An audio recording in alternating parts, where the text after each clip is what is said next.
है collegium system?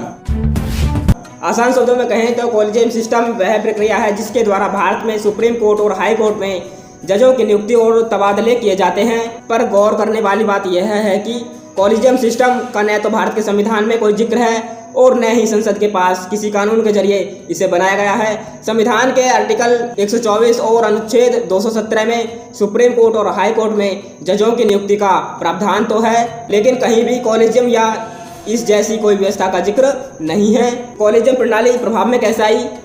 Collegium system supreme court के 3 महत्वपूर्ण फैसलों के द्वारा विकसित हुई एक व्यवस्था है जिसे फर्स्ट जजेस केस, सेकेंड जजेस केस और थर्ड जजेस केस के नाम से जाना जाता है।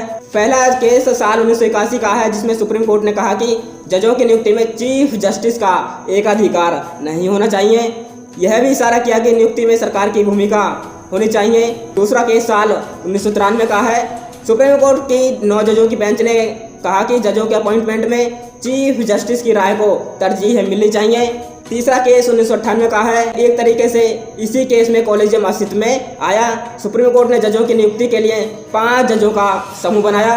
कौन कौन होते हैं कॉलेजियम सिस्टम में? सुप्रीम कोर्ट कॉलेजियम में चीफ जस्टिस ऑफ इंडिया के अलावा 4 अन्य वरिष्ठतम जज होते हैं। वहीं हाई कोर्ट कॉलेजियम में हाई कोर्ट के चीफ जस्टिस और 4 अन्य वरिष्ठतम जज शामिल होते हैं। कॉलेजियम द्वारा किसी कैंडिडेट की नियुक्ति के लिए नाम तय करने की प्रक्रिया में सरकार की कोई सीधे सहभागिता नहीं होती है। कॉलेजियम अपनी सिफारिशें सरकार को भेजता है। क्यों कॉलेजियम सवालों के घेरे में है? कॉलेजियम चर्चा में क्यों है? सरकार और न्यायपालिका के बीच तकरार जैसी स्थिति भी नजर आई है। एक वर्ग कॉलेजियम को न्यायपालिका में भाई भतीजावाद को बढ़ावा देने वाला सिस्टम बताता है। जुडिशरी में इसे अंकल कल्चर भी कहते हैं। एनजेसी बना पर कोर्ट ने रद्द क्यों कर दिया?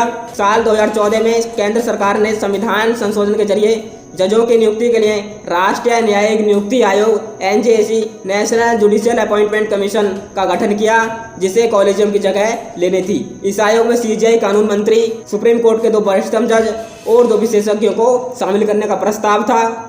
बाद में यह मामला सुप्रीम कोर्ट गया और कोर्ट ने एनजेसी को संविधान के मूल ढांचे से छेड़छाड़ बताते हुए रद्द कर दिया। उसके बाद से ही कॉलेजियम पर रस्साकसी जारी है। दोस्तों, यह था कॉलेजियम सिस्टम। कुछ लोगों का विचार है कि कॉलेजियम सिस्टम को जारी रहना चाहिए, कुछ लोग कहते हैं कि कॉलेजियम सिस्टम को समाप्त कर देना चाहिए क्योंकि यह भाई भतीजावाद को बढ़ावा देता है। आपका क्या विचार है कमेंट बॉक्स में जरूर बताएं। दोस्तों, यदि आपको वीडियो अच्छी लगे वीडियो को लाइक, चैनल को सब्सक्राइब जरूर करें। मिलते हैं नेक्स्ट वीडियो में, तब तक के लिए जय हिंद।